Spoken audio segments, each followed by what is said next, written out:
So guys, आज मैं आपको समरी बताऊंगा, रिवाइज करवाऊंगा चैप्टर। एंड द समरी और the chapter name is the address, written by Marga Minco. And chapter किस बारे में है? चैप्टर सेकेंड वर्ल्ड वॉर के टाइम का है।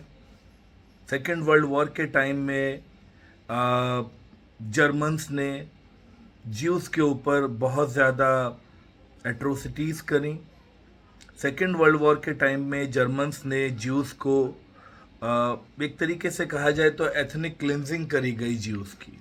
उनको ख़त्म किया गया। उनको चुन चुन कर, मतलब यू कैन से, दुनिया से जहाँ जहाँ से हो सकता है ढूंढ ढूंढ कर उनको एक्सटर्मिनेट किया गया, मारा गया, कॉन्सेंट्रेशन कैंप्स में डाला गया। तो उस दौरान देवर रनिंग फॉर देयर लाइव्स, अपनी जान बचाने को इधर से उधर जहाँ जहाँ मौका मिल रहा था वो दौड़ रहे थे, भाग रहे थे, अपने आप को बचाने की एक जद्दोजहद में लगे हुए थे। सो इस स्टोरी में उनकी इसी पॉइंट को एक बार उठाया गया है, इसी बात को एक बार उठाया गया है। कहानी की जो मेन प्रोटैगनिस्ट है वो एक लड़की है। जो शुरुआत यहाँ से होती है कि वो एक घर के दरवाजे पर खड़ी है। बड़ा प्यारा सा स्क्रीन प्ले है। कहानी प्रेजेंट और पास्ट में दौड़ती रहती है। तो वो एक घर का दरवाज़ा खटखटाती है। एक लेडी दरवाज़ा खोलती है और वो, उस लेडी के चेहरे पर भी ऐसे एक्सप्रेशन है कि जैसे उसने पहचाना नहीं, और राइटर भी कंफ्यूज है। सवाल उठता है कौन सा घर है ये, किसका घर है ये, कौन है ये लेडी, और ये यहाँ क्या करने आई है। तो let's go to a bit flashback. थोड़ा फ्लैशबैक में चलते हैं। हुआ ये था कि ये नैरेटर एक ज्यू थी, अपनी माँ के साथ हॉलैंड में रहते थे ये, और एक कंफर्टेबल सी लाइफ ये जी रहे थे। ज़िंदगी अच्छी बीत रही थी, कहीं कोई मसला नहीं था, और बहुत ही लेविश काइंड ऑफ लाइफ ये जीते थे। मतलब चीज़ें घर में बड़ी सिस्टमेटिक, बड़ी ऑर्गेनाइज्ड, चीज़ें घर में बड़ी अच्छे से रखी होती थी, और एक वेल ऑफ फैमिली थी इनकी। वेल ऑफ फैमिली, मम्मी, लेकिन फैमिली में सिर्फ माँ और बेटी का ही डिस्क्रिप्शन है, और ये बहुत बेहतरीन सी एक ज़िंदगी जी रहे थे। वॉर अभी तक इनके दरवाजे पर, इनके घर तक नहीं आई थी, उस इलाके तक नहीं आई थी। तो ऐसे में इसकी माँ की एक बहुत कोई पुरानी फ्रेंड थी जिसके साथ इसकी माँ का contact for a long time छूट गया था, और पता नहीं उस लेडी ने दोबारा इसकी माँ के साथ मीटिंग करी, फ्रेंडशिप को रिवाइव किया, और अब की बार जब इनकी फ्रेंडशिप रिवाइव हुई तो उसने इसकी माँ के आगे एक प्रपोजल रखा कि सी, वॉर जब आपके एरिया में आएगी, इस एरिया में आएगी, definitely all the Jews were running and they were leaving their houses. सारे के सारे ज्यूज जा रहे थे, अपना घर छोड़ रहे थे, इधर से उधर भाग रहे थे। तो उसने, उसकी फ्रेंड ने उसकी माँ को ऑफर किया कि देखिए, आपको भी घर छोड़कर जाना पड़ेगा, चीज़ें आपकी भी बर्बाद होंगी, चीज़ें वेस्ट होंगी, तो बेटर है मैं आपकी चीज़ों को अपने घर ले जाती हूँ और सेफ रखती हूँ। बेटर है मैं आपकी चीज़ों को अपने घर ले जाती हूँ और सेफ रखती हूँ, और जब वॉर ख़त्म हो जाएगा आप वापस आ जाना और सामान अपना ले जाना। तो इसकी माँ जो थी वो मना नहीं कर पाई। नरेटर की माँ, मिसेस एस के नाम से इस चैप्टर में उन्हें डिस्क्राइब किया जा रहा है। शी कुड नॉट से नो, वो मना नहीं कर पाई, रादर उसने हाँ कर दी, और ये लेडी सामान ले लेकर इनके घर से जाने लगी। ऑल द वैल्यूएबल्स, कभी पूरा लगेज, पूरा मतलब सूटकेस भर के कपड़े ले जाती, कभी सूटकेस भर के इनके वेस्ट ले जाती, कभी सूटकेस भर के सारी कटलरी ले गई, सिल्वर की कटलरी, तो कभी सारे कांच का सामान। मतलब हर बार वो कुछ ना कुछ। तो कुछ ही दिनों में नैरेटर को रियलाइज हो गया कि उसके रूम का स्ट्रक्चर चेंज हो रहा है, चीज़ें उसके रूम से गायब हो रही हैं, और कुछ चीज़ें जो पहले नज़र आती थी वो नज़र नहीं आ रही। तो एक दिन उसने अपनी माँ से इस बारे में पूछ ही लिया कि mom, some or other things in my room are not visible, they are getting change, and mother got surprised. माँ को सरप्राइज हुआ कि बेटा आपने इतनी जल्दी नोटिस कर लिया। मुझे लग रहा था आपको नोटिस करने में टाइम लगे. Then mother told her about Mrs Dorling. तब उसकी माँ ने उसे अपनी उस फ्रेंड के बारे में बताया कि ओके, सिनेरियो ये है कि मेरी एक फ्रेंड है जिनका नाम है मिसेस डोरलिंग. पिछले काफ़ी टाइम से हम मिले नहीं थे, बट नाउ शी सडनली रीअपियर्ड. वो अभी दोबारा मिली है मुझे, एंड वी हैव रेजुविनेटेड और रिवाइव्ड आवर फ्रेंडशिप. हमारी दोस्ती दोबारा से रिवाइव हुई है, और उसने मुझे ऑफर किया है कि वो मेरे घर का सारा सामान अपने घर ले जाकर रखेगी, सेफ रखेगी, एंड जब वॉर ख़त्म हो जाएगी तो I will go and we will pick all those things. Narrator ने जब ये बात सुनी, she was not happy about this decision of her mother. उसे ये सही नहीं लगा. रादर उसने रिटेलिएट किया. उसने कहा कि मॉम, आपने मना नहीं किया. तो मॉम सेड कि बेटा, अगर मैं मना करती तो शायद उसे इंसल्टिंग लगता. मोरोवर वो मेरा सामान अपने घर ले जाकर कितना रिस्क ले रही है, कितनी इस वॉर जोन में वो सामान लेकर जाती है, सूटकेस भर भर के ले जा रही है, वो भी रिस्क ले रही है.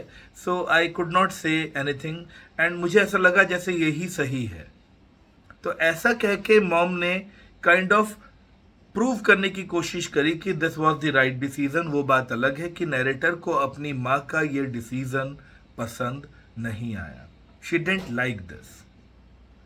खैर कोई बात नहीं. और वाकई फिर उस इलाके में वॉर आई. वॉर जब उस इलाके में स्प्रेड हुआ तो all the Jews they had to leave their home. Narrator को भी अपनी माँ के साथ अपना घर छोड़ना पड़ा. भटक रहे थे इधर उधर, एंड फॉर 2 years अराउंड उन्हें इधर से उधर भटकना पड़ा. They did not have a permanent house. उनका घर पूरा डिस्ट्रॉय हुआ. They did not have a permanent house. They had to take shelter in some room today and then in another room. The scenario was never common. कभी भी उनका scenario same नहीं था. कभी आज इस घर में रुक रहे हैं, कभी उस घर में रुक रहे हैं. कोई एक स्टेबल लाइफ नहीं थी. भटक रहे थे, परेशान थे, एंड यू कैन से इकोनॉमी बहुत गिरी. तो इनकी कंडीशन बहुत क्रिटिकल सिचुएशन में थे. क्राइसिस थी, फूड की क्राइसिस, शेल्टर की crisis, and above all as they were Jew, तो लाइफ की क्राइसिस भी थी. इस दौरान इसकी माँ एक्सपायर हो गई, और ये भटकते भटकते कई शहर दूर दूसरे शहर में पहुंच गई. And there she rented out an apartment. वहाँ एक अपार्टमेंट 1 रूम फ्लैट किराए पे लिया, या रहने लगी उस 1 रूम के अपार्टमेंट में. छोटा सा कमरा जिसके शीशों पर आज भी वॉर के टाइम के ब्लैकआउट पेपर्स लगे हुए हैं. छोटा सा कमरा with a small table and small cupboard. तो सवाल ये उठता है कि उस घर में अभी अकेले रहती थी. एक दिन ये फिर से इसे याद आ रहा है कि एक दिन ये सुबह सवेरे सोकर उठी. तो when she got up in the morning, she was coming down from the stair. सीढ़ियों से नीचे आ रही थी. तो सडनली शी सॉ, सीढ़ियों से इसने देखा कि एक लेडी जो है विद अ ब्रॉड बैक, एक ब्रॉड बैक वाली लेडी जो है एक हैवी सूटकेस भरकर लेकर जा रही है. तो she looked at her mother. माँ की तरफ देखा. Her mother was seeing somebody of. उस लेडी को उसकी माँ सी ऑफ कर रही थी. तो उस लेडी को उसकी माँ सी ऑफ कर रही थी. तो जब उसने अपनी बेटी को देखा सीढ़ी से उतरते हुए, तो उसने अपनी बेटी को आवाज देकर बुला लिया और इंट्रोड्यूस कराने लगी कि this is Mrs Dorling, and Mrs Dorling ये मेरी बेटी है, something like this. But Mrs Dorling ने सिर्फ गर्दन हिलाई और तेजी से वो सूटकेस लेकर वहां से निकल गई. वो रुकी भी नहीं, बहुत तेजी से वहां से सूटकेस लेकर निकल गई. तो ये नैरेटर ने जब उसको इतना भारी सूटकेस ले जाते हुए देखा, तो नैरेटर ने अपनी माँ से पूछा कि मॉम, घर बहुत दूर है क्या इनका, because the way she is carrying that suitcase, इनकी कमर में स्प्रेन ना आ जाए एंड दिस एंड दैट. तो एट दैट पॉइंट उसकी माँ ने उसे उसके घर का एड्रेस बताया. उसकी माँ ने बताया it is 46 Marconi street. The name of the lady is Mrs Dorling. और माँ ने कहा बेटा ये एड्रेस याद रखना है. तभी चैप्टर का नाम है द एड्रेस. माँ ने कहा ये एड्रेस याद रखना है. Mrs Dorling, house number 46 Marconi street. That's it. और उस दिन से नैरेटर ने उस एड्रेस को अपने जहन में रखा. फिर उसके बाद डेफिनेटली वही वाली बात, war like situation, war over हुई, लाइफ कंफर्टेबल हुई, एक कमरे वाले अपार्टमेंट में वो रहने लगी। बट अब पता नहीं क्यों इसका मन नहीं था, she was not interested in getting back those articles. अब वो उन चीजों को दोबारा लाना नहीं चाहती थी, वो चीजें जिनके साथ उसका पास्ट जुड़ा हुआ था, वो चीजें जिनके साथ उसकी ब्यूटीफुल मेमोरीज जुड़ी हुई थी, वो चीजें जिनके साथ उसका एक खूबसूरत सा पास्ट का एक्सपीरियंस जुड़ा हुआ था, वो उन चीज़ों को अब दोबारा वापस लाकर उस पास्ट को रिवाइव नहीं करना चाहती थी, उस बीते हुए वक्त को दोबारा से याद नहीं करना चाहती थी, बिकॉज वो एक बहुत अच्छा वक्त था उनकी ज़िंदगी का, और वो उस वक्त को अब वो वैसा वक्त अब है नहीं। वॉर हो गई, सब कुछ लुट गया, माँ एक्सपायर हो गई, घर चला गया, वो लेविश लाइफ चली गई, वो सफिस्टिकेटेड लाइफ चली गई। तो अब वो उन चीज़ों को दोबारा से देखना नहीं चाहती थी, पाना नहीं चाहती थी, लाना नहीं चाहती थी, इसलिए काफी साल तक वो उन चीजों से दूर रही। She did not go back to that address for many years. उस एड्रेस पर वो काफी टाइम तक नहीं गई। बट देन काफी साल के बाद अचानक से एक दिन क्यूरियोसिटी जागी कि यार चीजें आज भी कबर्ड्स में बंद होंगी, चीजें आज भी बॉक्सेस में बंद होंगी, और इतने सालों से वो चीज़ें वेट कर रही होंगी कि कभी उन्हें कोई लेकर आएगा, निकालेगा, उन बॉक्सेस से निकालकर दोबारा उनकी कॉमन प्लेसेस पर, उन जगहों पर दोबारा वो रखी जाएंगी जहाँ से वो बिलोंग करती हैं। तो वो क्यूरियोसिटी उसके अंदर आई, तो she decided to bring back those articles. उसने डिसाइड किया कि मैं वो सामान दोबारा वापस लाऊंगी, और वो उस एड्रेस पर पहुंची। तो यहां से आपके चैप्टर का फर्स्ट सीन शुरू होता है, जो मैंने कहानी पूरी खोल दी। अब जैसे ही उस लेडी ने दरवाजा खोला तो इसने लेडी को देखा, बट लेडी ने दरवाजा बहुत कम सा खोला, और इसने उसे देखकर कहा कि I am Mrs S daughter and I came to meet you. वो लेडी ने कुछ ऐसे एक्सप्रेशन दिए जैसे कि she was not ready to you can say recognise this girl, वो नहीं पहचान पा रही थी। तो उसके एक्सप्रेशन को देखकर नैरेटर को लगा कि कहीं ऐसा तो नहीं कि I M on a wrong address. वो इस लेडी को पहचान तो नहीं पा रही थी, because she had only once seen her, एक ही बार मिली है, एक ही बार देखा है, एंड दैट टू फ्लीटिंगली, वो भी जल्दी में, तेजी में, और वो भी दिस लेडी ओनली नॉडेड, चेहरा नहीं देख पाई थी।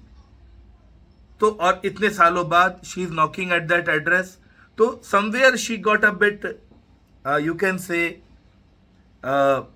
कंफ्यूज्ड अबाउट द फैक्ट कि did I knock at the right door, क्या मैंने सही दरवाजे पर नॉक किया है।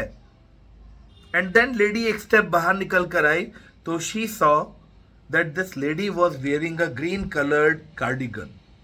उसने देखा कि इस लेडी ने ग्रीन कलर का कार्डिगन पहना हुआ है, and it's a green knitted cardigan, और ये कार्डिगन उसकी मॉम का है। उसे याद आ गया कि ये कार्डिगन, ये स्वेटर तो मेरी मॉम का है, इसमें वुडन बटन्स थे। तो देखा, हाँ वुडन बटन्स ही लगे हुए थे। वो बात अलग है कि फ्रीक्वेंट वॉश की वजह से वो बटन येलोइश हो गए थे। तो उसने जो है पहचान लिया कि ये तो वही लेडी है। एंड लेडी ने जब देखा कि this girl is staring at my cardigan, she has recognised me, वो फिर से जाकर दरवाजे के पीछे छुप गई। तब इसने कहा कि madam I am Mrs S daughter. तो वो कहती है तुम वापस आ गई, मुझे लगा कोई भी वापस नहीं आएगा, because she was a German. She knew कि सभी ज्यूज को या तो मार दिया गया है या भगा दिया गया है। तो शी वॉज डैम श्योर कि कोई भी वापस नहीं आएगा। तो नैरेटर कहती yes only I came back, सिर्फ मैं आई हूं। This means many of the, और you can say maximum of the Jews were not able to means save their life. वो नहीं बच पाए थे, वो सर्वाइव नहीं कर पाए थे। इक्का दुक्का बहुत कम लोग बचे थे उस हॉलोकास्ट में, उस मैसेकर में, उस एथनिक क्लिंजिंग में। ज्यूज बहुत मारे गए थे, ऑल ओवर द वर्ल्ड में मारे गए थे। तो उसने कहा सिर्फ मैं आई हूँ। उसने कहा sorry I can't meet you right now, मैं आपसे नहीं मिल सकती। वो कहते मैडम मैं आपसे मिलने के लिए दूसरे शहर से आई हूँ, ट्रेन से आई हूँ। उसने कहा I am sorry I can't help it, मैं नहीं मिल सकती। ऐसा कहकर उसने दरवाज़ा बंद कर दिया। नरेटर को बुरा लगा। दरवाजे के ऊपर उसने देखा house number 46, Mrs Dorling, address सही था, लेडी सही थी, but she was not able to understand कि वाई इस लेडी ने मुझसे मिलने से या मुझे पहचानने से मना क्यों किया। वी ऑल नो दैट उसने मना क्यों किया, because she got a bit, you can say she got dishonest now. She didn't want to give back those materials to her. वो सारा सामान वापस करना नहीं चाहती थी, उसके मन में चोर आ गया था। दैट्स वाई उसने जो है पहचानने से मना कर दिया। नरेटर वापस चली आई। वापस जब आ रही थी, वही पुरानी लेन्स, वही पुरानी सड़कें, वही पुरानी गलियां सब दिख रही थी, but she did not go beyond what was necessary. जितना ज़रूरी था उन्हीं रास्तों से वो चली। वो अंदर उन गलियों में, उन जाने पहचाने रास्तों में नहीं गई। वाई? बिकॉज इन गलियों का, इन रास्तों का उसकी लाइफ की ब्यूटीफुल मेमोरीज के साथ एसोसिएशन है। इन गलियों में उसका बहुत खूबसूरत वक्त बीता है। इन रास्तों में उसकी ज़िंदगी का बेहतरीन वक्त बीता है। ये इन सब गलियों के साथ, स्ट्रीट्स के साथ, इन सब सड़कों के साथ ज़िंदगी की खूबसूरत मेमोरीज जुड़ी हुई हैं, और वो उस ब्यूटीफुल पास्ट को रिवाइव नहीं करना चाहती, बिकॉज अब तो पेन होगा उसके बारे में सोचकर। अब वो चीज़ें नहीं है, पॉसिबल नहीं है, फिजिबल नहीं है, अब पेन होगा। दैट्स वाई वो नहीं जाती। रेलवे स्टेशन आ जाती है, ट्रेन में बैठती है, आंखों के आगे दोबारा मिसेस डॉर्लिंग का अक्स आता है, इमेज आती है। इससे फिर से वही पुरानी बातें याद आती हैं, कैसे मॉम ने मुझे इंट्रोड्यूस किया था, कैसे ये लेडी हमारे घर का सारा सामान लेकर गई। बट इसका मूड बड़ा खराब, and she did not want to give up so easily. वो इतना इजीली गिव अप करना नहीं चाहती थी। सो शी थॉट कि I will give it one more shot, मैं इसे एक बार और शॉट, मतलब एक बार और ट्राई करूंगी, I will try one more time. And next day उसने दोबारा घर का दरवाजा नॉक किया, एंड दिस टाइम एक लड़की ने दरवाजा खोला। And who was this girl this time? इस बार वो लड़की कौन थी? This time the girl was the daughter of that lady. And how she recognized that she is the daughter of that lady? Because she also was having a broad back. वो भी एक broad back वाली लड़की थी। देखकर इसने पहचान लिया कि ये मिसेस डॉर्लिंग की बेटी है। इसने उसे कहा कि I want to meet your mom, मुझे तुम्हारी माँ से मिलना है। She said sorry, my mom is not home, my mom is not home, she has gone to do some errands. वो कुछ काम करने गई हैं। तो उसने कहा okay I will wait for her, मैं वेट करूंगी, बट मुझे उनसे काम है। और वही हुआ, लड़की इन्हें घर के अंदर ले गई।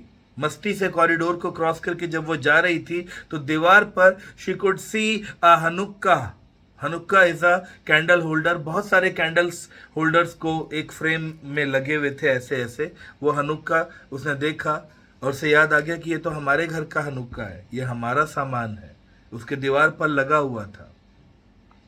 उसे याद आया कि कैसे हम सिंगल कैंडल होल्डर ही यूज करते थे, इस हनुक्का को यूज नहीं करते थे। It was cumbersome, it was tedious to use it, difficult होता था, इसको बस दीवार पर ही टांग कर रखते थे। एंड देन लड़की ने लिविंग रूम का दरवाजा खोला, and the girl, the narrator, the moment she entered into that living room, जैसे ही उसने उस लिविंग रूम में एंटर किया, शी वॉज शॉक्ड। वो शॉक हो गई। कहती है I was in a room I knew but I did not know. उस रूम को देखकर उसने लाइन बोली है कि मैं एक ऐसे कमरे में थी जिसे मैं जानती भी थी और नहीं भी जानती थी। जानती इसलिए थी because the room belong to me. ये रूम में सामान जो था सब मेरा था।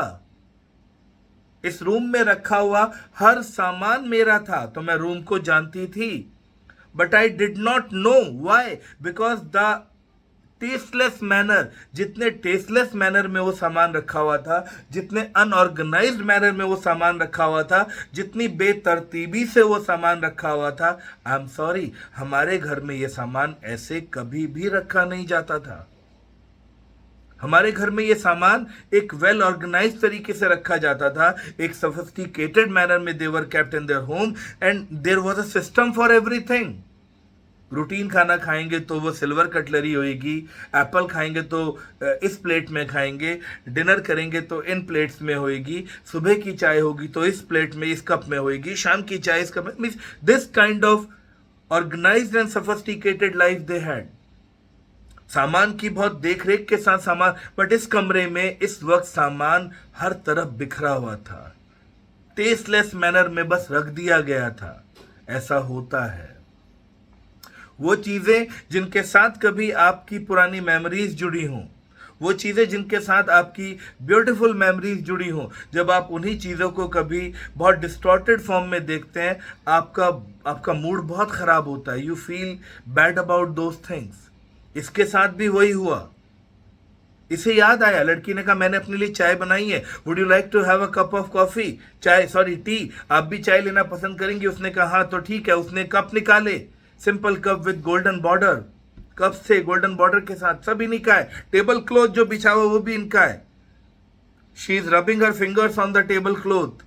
लेडी, ये नरेटर जो है वो टेबल क्लॉथ को चेक कर रही है। उसे पता है कहीं कॉर्नर पर इसमें एक बर्न मार्क होगा, कहीं पर ये जला हुआ होगा, और ढूंढते ढूंढते उसे बर्न मार्क मिल गया। लड़की चाय डाल रही थी, उसने कहा 2 आर ब्यूटीफुल कप्स, आपके कप्स बहुत खूबसूरत हैं। तो लड़की कहती है अरे हमारे यहाँ तो बहुत सारे हैं। बड़ा स्ट्रेंज सा फील हो रहा है उसे इस कमरे में। वो कहती है हमारे यहाँ तो बहुत सारे हैं। तो नरेटर कहती है हाँ आई कैन अंडरस्टैंड। कहती है देख लो, आप खुद ही देख लो। मम्मी कहती है ये एंटीक चीजें हैं, आप खुद देख लो। The girl signalled her through, means उसने उसे इशारा किया, देखो आप देख लो। But the narrator did not have, she didn't have any need to follow her hands. वो उसके हाथ को फॉलो करने की कोई जरूरत नहीं थी। वो जानती थी ये सामान इसी का ही है, अपना ही है, मेरा ही है। बट अब वो इस सामान को देखना नहीं चाहती थी, हिम्मत नहीं हो रही थी देखने की। Why was she not able to look at those articles which belong to her, जिसके लिए इतनी दूर चलकर आई है? Because suddenly those articles lost their value. Why they lost their value? Because the things which are related to your past, the things which are associated with beautiful memories, you suddenly lose interest in them when you see them in distorted condition. वो चीजें जो आपकी याद में हैं, वो चीजें जिन्हें आपने कभी बहुत खूबसूरत स्टेट पर देखा हो, और जब वो डिस्टॉर्टेड कंडीशन में आपको दिखे, आपका इंटरेस्ट खत्म हो जाता है इनमें। इसको भी वही लगा। वो कह रही है हाँ तुम्हारे यहाँ बहुत सामान है, दिख रहा है, और तुम्हें इन चीजों की परवाह नहीं है, ये भी दिख रहा है। तुम्हें दिख रहा है ये सारी चीजें कभी खो जाएं, टूट जाएं, तब तो तुम्हें याद आती है कि हाँ किसी को दे दी थी, अदरवाइज तुम इनको लेकर कभी बॉदर्ड ही नहीं होते हो। नरेटर को याद आया कैसे उसकी माँ ने एक दिन उसे कहा था, वो घर पे ही थी, माँ ने कहा था बेटा आज प्लीज सिल्वर्स की पॉलिशिंग करनी है, मेरी हेल्प कर देना। She asked mom which silver, कौन से सिल्वर की पॉलिशिंग करनी है? तब उसकी माँ ने कहा बेटा जिन कटलरीज में आप खाना खाते हो वो कटलरी सिल्वर की हैं। देन नरेटर को रियलाइज हुआ कि अच्छा the cutleries we are using they are made up of silver. उसने लड़की को बताया, और उसने लड़की से कहा शायद तुम्हें भी पता नहीं होगा, ये स्पून्स और ये जो फोक्स तुम यूज करते हो सिल्वर की हैं। उसने कहा रियली? और वो एक ड्रॉर खोलने लगी, कह रही हमारे पास है, मैं आपको दिखाती हूँ। बट नरेटर सडनली घबरा कर उठ गई। वो उन चीजों को देखना नहीं चाहती थी।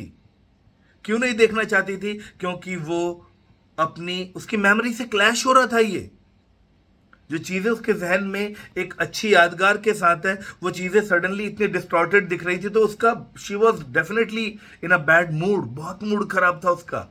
और अचानक से वो उठ खड़ी हुई, सॉरी मुझे जाना है, मेरी ट्रेन का टाइम हो गया। नो नो मैम, आप तो कह रही थी मॉम से मिलकर जाओगी, आपको मॉम से नहीं मिलना? उसने कहा सॉरी मैं टाइम भूल गई थी, मुझे जाना है क्योंकि मेरी ट्रेन का टाइम है। और इतना कहकर वो झट से कमरे से निकल आई, कॉरिडोर से निकल आई, एड्रेस से ही बाहर निकल आई, उस घर से बाहर निकल आई। काफ़ी दूर चलने के बाद उसने सांस ली, सड़क पर आई, एंड देन सड़क पर उसने बोर्ड देखा, मार्कोनी स्ट्रीट।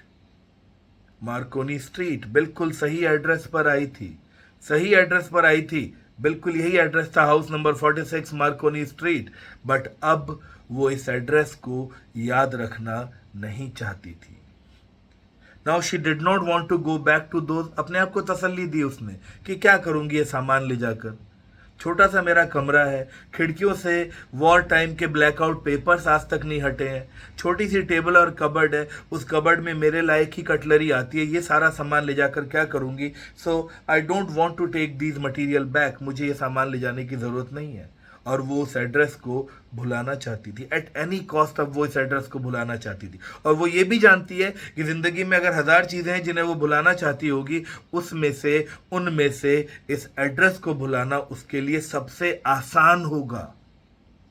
वाई आसान होगा? बिकॉज वो इस एड्रेस के साथ अब कोई एसोसिएशन नहीं चाहती। ये एड्रेस पर आकर उसकी मेमोरीज को एक तरीके का यू कैन से एक धक्का लगता है। इस एड्रेस पर आकर उसको जो है वो ब्यूटीफुल डेज जो है जिनके बारे में वो रेलिश करती है, जिनको चेरिश करती है, जिनको अपने जहन में सोचती है, वो ये एड्रेस उन यादों के साथ क्लैश करता है। वाई? बिकॉज इस एड्रेस पर वो चीज़ें जिनके साथ उसकी ज़िंदगी की खूबसूरत मेमोरीज जुड़ी हुई है वो बहुत ही बेहुदा और बेतरतीब और अनऑर्गेनाइज्ड और अनमैनर्ड अनकल्चर्ड वे में रखी हुई हैं, और उसे ये बिल्कुल पसंद नहीं आया। That's why she even did not feel like taking those things back. वो उन चीज़ों को ले जाने में भी इंटरेस्टेड नहीं है। So this is the total synopsis of the chapter, line by line synopsis of the chapter, The Address. I hope आप लोगों को ये आज अच्छे से समझ में आ गया हो।